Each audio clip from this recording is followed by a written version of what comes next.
Nous sommes de retour, mesdames et messieurs, 7h02, c'est la même heure partout au Cameroun, c'est donc le moment de s'informer. Direction Yaoundé, nous recevons Karel Mizatia pour la première partie de la revue de presse. Bonjour Karel et surtout bienvenue parmi nous.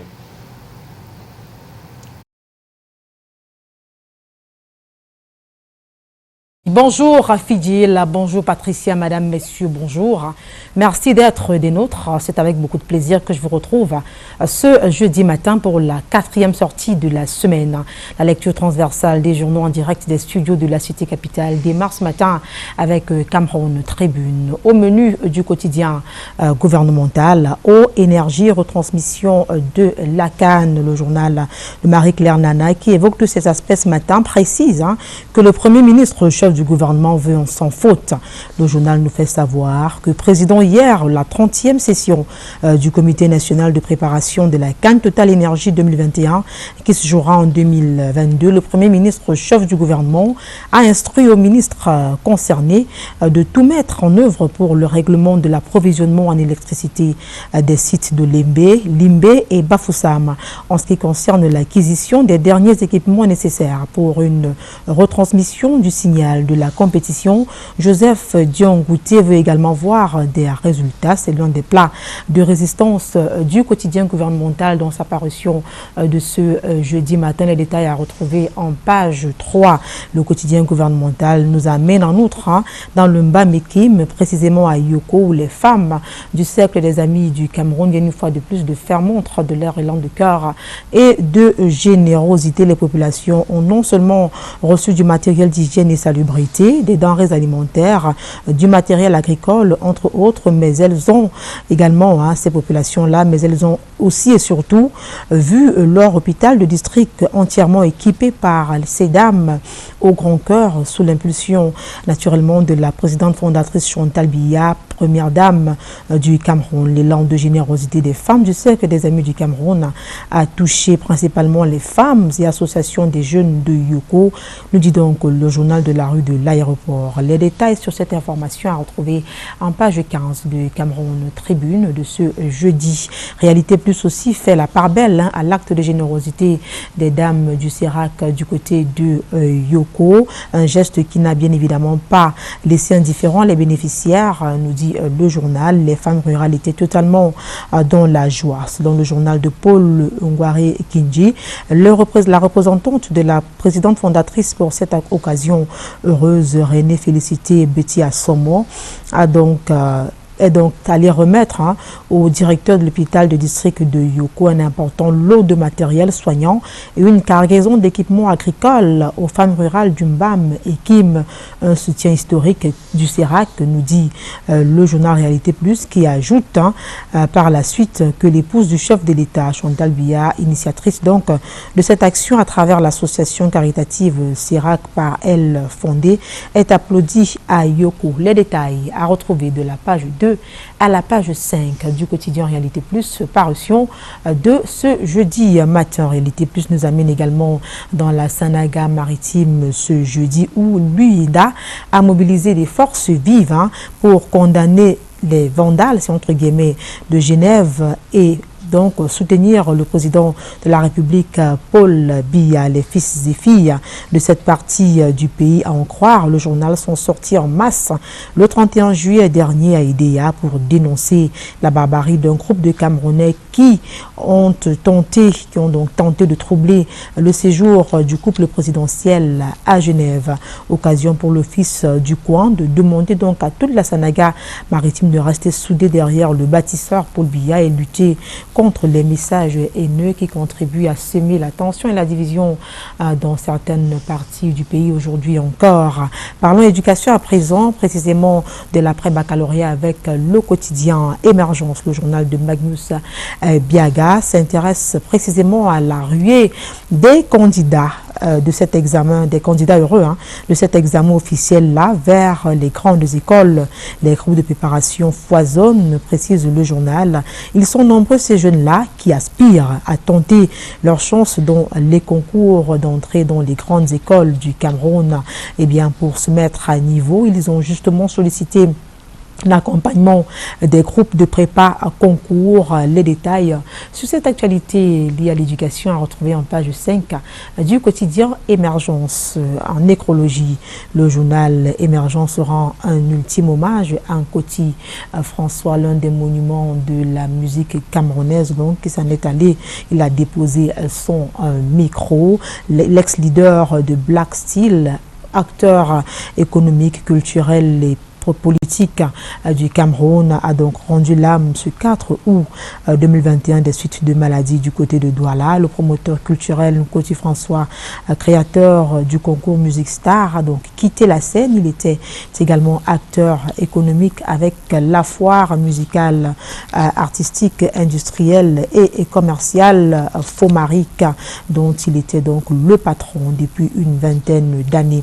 Le quotidien Émergence lui rend donc hommage ce jeudi matin. Le portrait de ce grand homme, son parcours ainsi que ses réalisations à retrouver en page 3 du journal de ce matin. Comme tous les Camerounais et même des milliers de fans à l'étranger, le quotidien Mutation aussi porte le deuil de celui qu'on appelait Besto.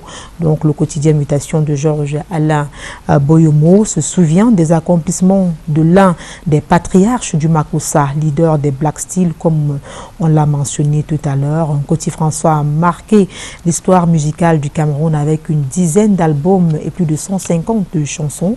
Il a aussi révélé des artistes comme Bel Katoubi, Benji Mateke, entre autres. Mutations dont sa parution de ce jeudi lui consacre toute son attention. Tout ce qu'il faut savoir sur l'artiste musicien, le monument de la musique camerounaise qui s'est éteint, et bien les détails à retrouver dans le quotidien Mutation de Georges Alain Boyomo. La lecture transversale des journaux en direct des studios de la cité capitale se poursuit en économie. On ouvre cette page avec le quotidien Eco News. Principale information à lire dans les colonnes du journal de Thierry Arsène Fontang. Balance des paiements 2018-2019 déficitaire. C'est donc le titre qui barre la une du journal. Le journal qui précise que le ministre des Finances a présidé hier une session du comité technique national de la balance des paiements des années 2018 et 2019. Au regard donc des chiffres, notre économie dépend fortement des biens et services qui ne sont pas compensés par les exportations. Les importations, quant à elles, augmentent du fait de la hausse des achats des carburants et lubrifiants, des céréales, d'huile brute, de pétrole, de produits climatiques et autres. Donc, précise le journal Econews dans sa parution de ce jeudi. En tout cas, les détails sur cette information économique à retrouver de la page 5 à la page 7. Toujours en économie, on parle avec le quotidien L'économie du rétro-pédalage. La CEMAC reporte l'interdiction des exportations du bois en grume à 2023, nous dit donc le journal de Thierry Kouti.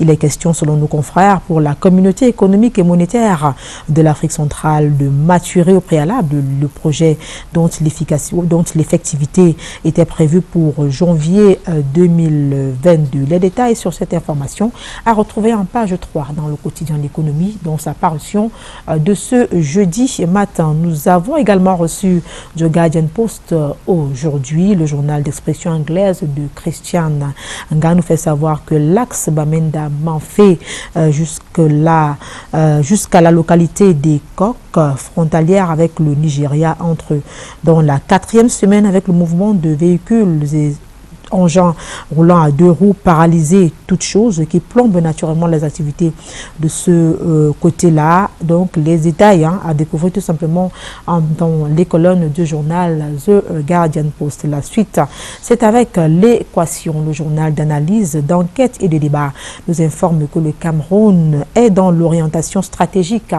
du Ghana. En effet, précise le journal, le ministre des Transports, par ailleurs président du conseil d'administration et chancelier bachelier de la Regional Maritime University, a présidé la 15e cérémonie de mise sur le marché de l'emploi de nouveaux produits de cette institution universitaire dont le Cameroun est membre le 2 août dernier, donc du côté d'Accra, c'est au Ghana. On continue avec le quotidien. Le journal s'intéresse au partenariat public-privé ce jeudi matin. L'État du Cameroun et la Sosucam mutualisent leurs efforts, nous dit le journal. Donc une action qui, à en croire nos confrères, s'inscrit dans le cadre de la lutte contre la fraude, le contrôle, le suivi des importations et exportations frauduleuses de sucre dans le pays. La République aussi parle de cette convention qui vise entre autres la valorisation du Made in Cameroun en dépouillant donc le marché local de sucre non conforme aux standards nationaux en vigueur. Cet accord, précise le journal de Timothée Somba, repose sur le contrôle, le suivi des importations et exportations de sucre en proie aux contrefacteurs et des contrebandes. Avec le quotidien La République, comme met la clé sous le paillasson de la revue de presse Acte 1 en direct des studios de la cité capitale. Merci d'avoir été des nôtres. Restez scotchés. Vous le savez, l'exercice se poursuit cette fois-ci du côté de Douala avec Junior Roussin. Junior, bonjour. Qu'est-ce qui fait la une des journaux du côté de Douala?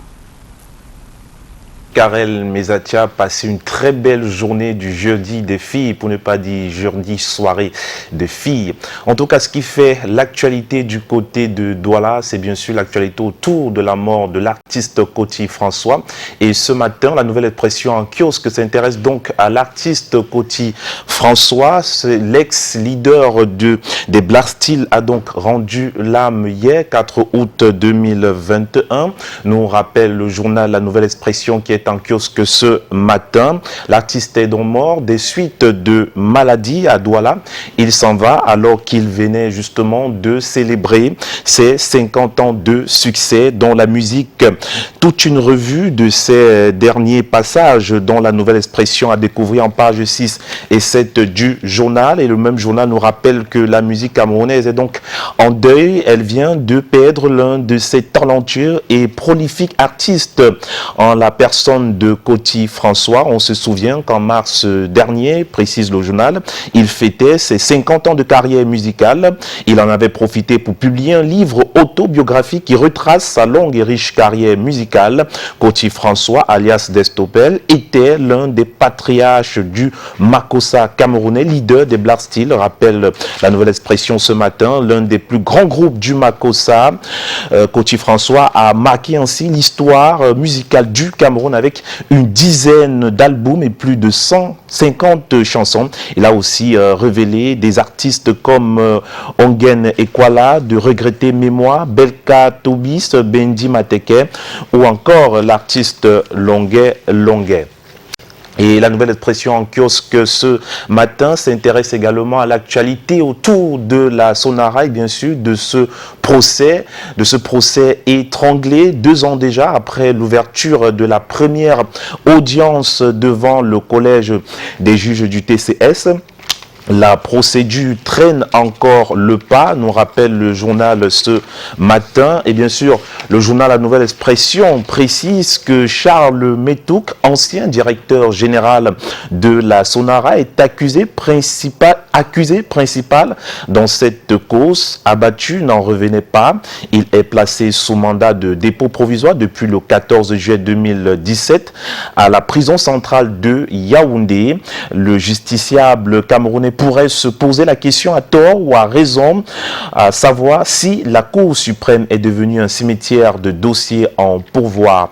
À retrouver donc toute l'actualité autour de cette affaire dans le journal La Nouvelle Expression en kiosque ce jeudi matin.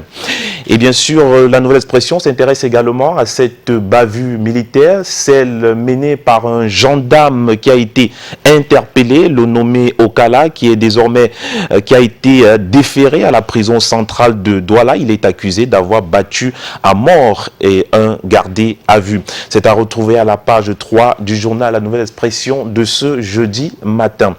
Et avec le journal en kiosque ce matin, Le Messager, oui, Le Messager, le journal de Puis Ndiawe, s'intéresse à la lutte, du moins revient tout d'abord sur l'actualité autour de la mort de Coty François, l'artiste Coty François, lui qui était le cofondateur du groupe Black Steel. Coty François donc rendu l'âme hier des suites de maladie, nous rappelle le journal ce matin. Et puis le journal revient sur des précisions durant les 15 ans d'existence du groupe Black Steel. Coty François et ses camarades ont effectué de nombreux concerts au sein des différents bars de la ville de Douala et du pays et ont décroché même un contrat pour effectuer une tournée en France, tournée de laquelle en a découlé l'album Black Steel à Paris. Après cette belle épopée, le groupe se disloque pour des raisons non élucidées.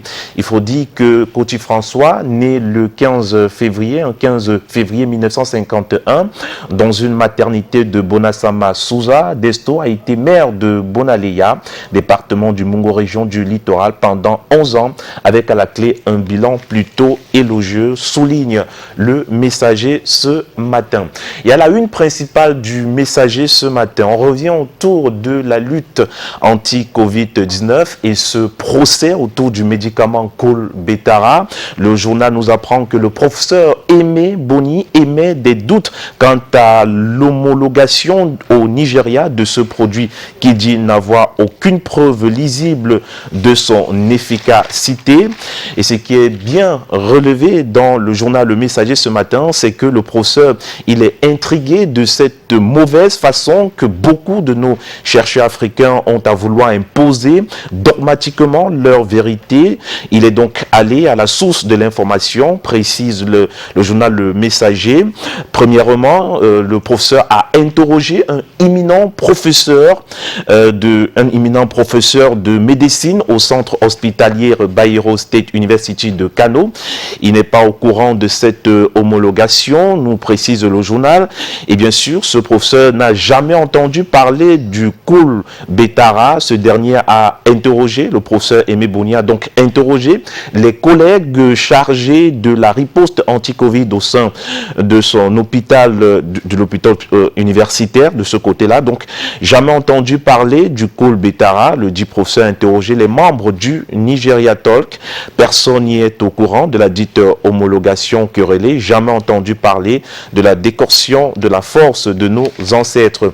Voilà donc un débat à retrouver dans le journal Le Messager de ce jeudi matin. Et dans la revue de ce jour, et en kiosque, on retrouve également Info Matin, le journal qui revient sur l'actualité autour du Covid-Gate, faire un zoom sur ces autres vérités qu'on veut cacher quant au Gate financier, objet de discorde entre le patron des finances et son collègue de la santé, Manaouda Malachi. L'actualité en page 3 est bien relatée. Il s'agit, n'est-ce pas, d'une actualité autour de lui, Paul Motazé, et les 10 milliards de francs CFA. Ainsi donc, 10 milliards de francs CFA destinés au Fonds de solidarité nationale contre le coronavirus et ses répercussions économiques et sociales manquent à l'appel, indique le journal Info Matin. C'est du moins ce qui ressort du rapport rendu public le 22 juillet dernier par le ministère des Finances pour le compte de l'année 2020. Il y est mentionné que le gouvernement reconnaît qu'un certain nombre d'écueils ont entravé la bonne exécution des activités sur financement Covid-19 au courant de l'exercice visé. Et le journal Info Matin souligne qu'au regard de la somme d'éléments recueillis sur le terrain, le journal est à même de conclure sur cette affaire qui est considérée comme une tempête dans un verre d'eau, à moins qu'il ne s'agisse d'un règlement de compte. Dans tous les cas, la cohésion gouvernementale, indispensable par ces temps de crise multiforme, se retrouve aujourd'hui fortement écornée. Voilà ce qu'il faudrait retenir de cette actualité consacrée, du moins, qui se retrouve dans le journal Info Matin de ce jeudi matin. Et bien sûr, Info Matin s'intéresse également à l'artiste Coty François, une icône du Makossa, par ailleurs cofondateur du célèbre groupe Les Black Steel, qui est décédé ce 4 août 2021 à l'hôpital général de Douala. Et puis le journal revient sur les prouesses de cet artiste camerounais. Koti François, c'est surtout celui qui a contribué à l'émergence des talents. Il a créé le concours de musique connu aujourd'hui sous l'appellation de Musique Star, sans oublier sa participation à la révélation d'autres artistes à l'instar de Belka Tobi ou de Bendi Mateke. Il s'est également, ces dernières années, inscrit comme un véritable entrepreneur culturel en mettant en place en 1993 le festival Fomaric, foire musicale, artistique, industrielle et commerciale du Cameroun. Un rendez-vous inscrit dans le répertoire des événements majeurs du pays par le ministère des Arts et de la Culture, reconnu d'utilité publique par décret présidentiel en 2018. Rappelle le journal Ce Jour. Et bien sûr, cet événement est donc reconnu ainsi car rassemblant plus de 500 000 festivaliers jeunes, cadres d'entreprises, chercheurs, communautés locales et étrangères. Voilà donc ce qu'il faudrait retenir autour de l'actualité consacrée à Koti François dans le journal Info Matin. Et en kiosque ce matin, c'est avec le journal Afrique Info qu'on poursuit pour s'intéresser à cette sortie de Sa Majesté Samuel Lipok Beyi et les populations de Makai dans le Nyong Ekele. Bien sûr, cette sortie qui condamne justement l'agression dont a été victime le chef de l'État du Cameroun. Il faudrait dire que pour ce diplomate de haut vol et dépositaire de l'autorité traditionnelle du village Makai, les raisons fallacieuses, les unes comme les autres, avancées pour justifier cette barbarie qui ne fait pas partie de l'ADN du pays, ne sauraient justifier le désordre qui vise aujourd'hui à ternir l'image du Cameroun à l'international, nous rappelle Afrique Info. Par ailleurs, ce cadre du RDPC appelle les Camerounais à la tempérance et à la sagesse afin de ne pas laisser leur pays sombrer dans les guerres fratricides préjudiciables à la paix et au développement. À retrouver également dans le journal Afrique Info, bimensuel d'information générale en Afrique, l'éditorial du directeur de publication Djelfis en page 2 du journal qui revient bien sûr sur la cohésion sociale au Cameroun. Et puisqu'on parle de cohésion sociale au Cameroun, on s'intéresse au journal L'Info camerounais qui est en kiosque ce jour. L'hebdomadaire catholique d'information en kiosque ce jour nous présente la lettre pastorale de Monseigneur Samuel Cléda, lettre pastorale sur la dépravation des mœurs et les déviances contre nature au Cameroun. L'archevêque de Douala, Monseigneur Samuel Cléda, vient ainsi de publier une lettre pastorale dans laquelle il exhorte justement le peuple de Dieu à se mobiliser pour combattre la crise des valeurs qui détruit notre société. À retrouver en page 6 et 7 cette longue lettre, on dirait même tout un dossier qui, n'est-ce pas, s'adresse au gouvernement, aux forces de l'ordre et de sécurité, aux parents, aux fidèles, aux jeunes et aux pasteurs. Voilà qui met un thème à la revue de presse du côté de Douala. Et puis, nous allons désormais parler de Koti François à l'imparfait et au passé. Lui qu'on appelait encore affectueusement Desto Peller. Eh bien, l'icône de la musique camerounaise nous a donc quitté hier du côté de l'hôpital général de Douala des suites de maladies. Celui qui est né le 15 février 1953 à Souza va donc manquer aux Camerounais puisqu'il s'est démarqué tant sur le plan culturel que sur le plan politique parce qu'il était maire de la commune de Bonalea. Et puis, en ce qui concerne les prouesses culturelles, c'était un entrepreneur culturel. Dieu seul sait combien on adulait ou encore on allait dans le grand festival Fomaric. Et pour ceux qui l'ignorent, il est donc à la tête de la création de cette émission aujourd'hui qui a promu pas mal d'artistes. Oui, on parle bien évidemment de musique star. Et puis nous a donc quitté hier. On pourra retrouver sa vie dans sa biographie. Et donc, votre humeur de ce jour là-dessus sur Koti François, qu'est-ce qui a retenu votre attention durant tout son parcours, son existence et tout? Bah, il faut dire, comme tout Camerounais, je suis touché. En tant que journaliste, j'ai malheureusement pas eu beaucoup d'occasions pour couvrir les événements consacrés à Koti François. quelques-uns, oui, mais je suis profondément choqué. Ça fait vraiment mal de perdre un homme aussi formidable. J'ai eu l'occasion de le rencontrer 2 ou 3 fois. J'ai pu l'écouter.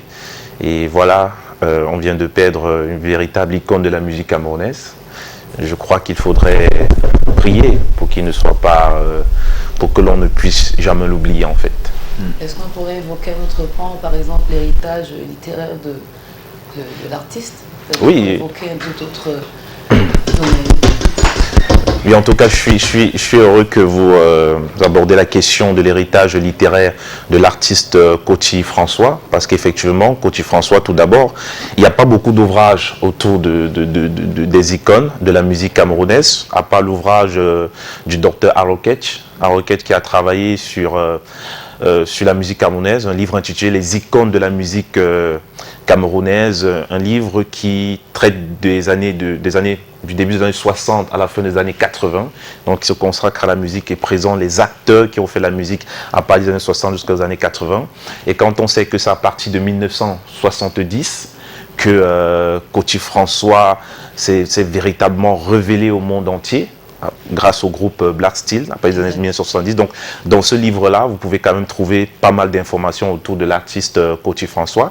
Et l'artiste Koti François, il a eu l'intelligence, à mon avis, d'écrire un livre sur lui-même, l'autobiographie, on le sait très bien, intitulé « On m'appelle Desto ». Tout à fait. Il a bien fait, ça ne faisait que... C'est un livre qui est sorti autour de janvier, parce qu'en janvier, justement, en tant que responsable du site, du tout premier site d'actualité littéraire www.lalecturejecontribue.com, il a voulu bien que ce site-là puisse présenter l'ouvrage. Et voilà, nous avons pu rencontrer Koti François à cette occasion-là où il nous a présenté son livre. C'était le 1er janvier 2020 que le livre est sorti. Vous voyez, ça bilan. Donc le livre était sorti, on en a parlé sur le site www.lalecturejecontribue.com, on en a parlé. Dans cet ouvrage-là, l'artiste revient sur ses 50 années de carrière en tant que musicien, en tant qu'homme politique, en tant qu'opérateur économique et en tant que père de famille. Il parle aussi de son enfance. Vous voyez, et c'est ça qui est quand même intéressant à retenir, c'est que lorsqu'on est une grande figure, il ne faudrait pas mourir avec son histoire. Exactement. Il faudrait penser, laisser quelque chose. Beaucoup de gens vous diront, c'était un artiste, sa musique va faire qu'on se souviendra. Mais je vous le dis, la plupart du temps, si Koti François avait pensé que seule sa musique fera en sorte qu'on puisse se souvenir de lui, il n'aurait pas écrit un livre sur lui. Je suis d'accord. Le livre, c'est la mémoire de l'histoire. Le livre, c'est le seul endroit où on est capable de conserver des choses pendant des années, voire des siècles. Et ce monsieur, il a eu l'intelligence de s'asseoir et d'écrire un ouvrage autobiographique. Exact. Comme quoi, plus tard, des centaines d'années viendront, ce monsieur, pour mieux le connaître, on ira fouiller dans l'ouvrage. Ça pourra édifier pas mal de générations. Voilà, parce que écouter la musique, ça ne suffira pas. Bon, c'est bon, on écoute la musique, mais au moins lire ce que Koti François raconte de lui-même. Parce que dans la musique qu'on va écouter, c'est pas forcément de lui qui parle. Mais le livre, au moins, c'est l'histoire de Koti François. Et c'est ça qu'il faudrait retenir. Et de même, ce qu'il faudrait retenir en termes d'héritage littéraire, c'est que Koti François a été reçu par le maire de la ville de Douala, Roger Bassadinet, quand le livre est sorti. Cette fois, c'était en 2021. La ville de Douala a voulu reconnaître Koti François comme un auteur et non comme un musicien. Parce que je vous le dis, j'étais présent à cet événement où Koti François allait dédicacer son ouvrage à la salle Tokoto de Douala, ici même à Bonanjo. Il a été reçu pas comme un musicien, mais comme un auteur, pour ne pas dire un écrivain. Il a été reçu ainsi, il a été salué en tant qu'auteur, il a été apprécié en tant qu'auteur, l'ouvrage a été célébré. Et à côté de l'ouvrage, il y avait un coffret des grands succès de Koti François, mais curieusement, une salle pleine avec près de 50 invités, près de 100 invités autant pour moi. Personne ne voulait le coffret. Tout le monde voulait s'arracher le livre. Vous voyez comment, vous voyez la passion qu'on peut avoir autour de la littérature. Et ça, c'est une autre philosophie. Et je trouve que c'est un appel à la génération, ou bien c'est un appel aux anciens qui sont encore en vie, qui ont un nom, qui ont une réputation. Ces hommes qui ont un grand parcours, faites-vous écrire. Laissez que les gens racontent votre histoire dans des ouvrages. Si vous êtes un grand opérateur économique, ne mourrez pas avec le pouvoir de l'argent. Si vous êtes un grand footballeur, ne mourrez pas avec le pouvoir des nombres de buts que vous avez marqués. Moi, je suis content aujourd'hui, si je peux parler de Samuel Eto'o-Fils. Je suis fier aujourd'hui. S'il arrivait que Samuel Eto'o s'en va, au moins, on a écrit des ouvrages sur Samuel Eto'o. C'est quand même incroyable. Pour lui, il y a près de 10 ouvrages autour de l'histoire de Samuel Eto'o-Fils. Et ça va continuer. Et c'est comme ça qu'on fait. Et à chaque fois, il a encouragé les auteurs qui ont travaillé sur lui. Il était même pionnier. Dans le livre, je crois, le titre c'est Le Petit Neuf, si je ne me trompe pas. Lui-même, il a écrit à l'intérieur. Donc ça prouve que l'héritage littéraire est un héritage formidable. Et on ne peut que encourager et appeler ceux qui sont encore en vie que, avant de mourir, écrivez, laissez un ouvrage sur vous pour que vos enfants, vos fils, vos petits-fils, et que nous-mêmes, pourquoi pas, on puisse s'inspirer. Et davantage pour revenir à cette figure de légende, cette figure de pro de la musique camerounaise, on va dire qu'il avait marqué beaucoup de générations et ses œuvres qui ont traversé les frontières. Coty François, on a été très ému d'entendre justement cet autre pan de sa carrière parlant de cet ouvrage autobiographique. Je crois que c'est pour classifier le genre, je crois que ça doit être le genre, le roman en fait. C'est un roman. On va mettre ça dans les récits, parce que l'autobiographie, très souvent, sont des récits où quelqu'un va vous raconter comment il est né, comment il a fait pour bien chanter. Je crois que c'est exactement ce que je n'ai pas dit, je crois, parce que je l'ai lu. C'est exactement ce qui est dans cet ouvrage-là. Coty François revient sur son enfance, il revient sur l'histoire de la musique, comment il arrivait à être un bon artiste. Vraiment, c'est 50 années véritablement. Et on pourrait peut-être le classifier dans d'autres catégories, par exemple, quelqu'un qui en a été aussi l'un des précurseurs parlant du Makossa. Francis Bébé, par exemple, qui était un écrivain et aussi artiste. De toute évidence, c'est un patrimoine énorme qui laisse et vivement que ça puisse inspirer la nouvelle génération. Allez, Junior Hussein, on vous quitte à contre-cœur, mais du moins on prend congé de vous, mais demain, un autre jour, serait là. Oui, je quitte en rappelant, parce que vous avez parlé de Francis Bébé. Je vous en prie. J'aimerais bien rappeler à ceux qui nous regardent, Francis Bébé, il a chanté le fils Agatha, ne me mens pas. Voilà, ce n'est pas mon fils. Tu le sais bien. Voilà. Et au même moment, il écrit un roman sur la musique intitulé Le fils d'Agatha Moudio. Donc vous voyez comment c'est extraordinaire. Non seulement on peut lire l'ouvrage, le roman, et ensuite on peut écouter la musique.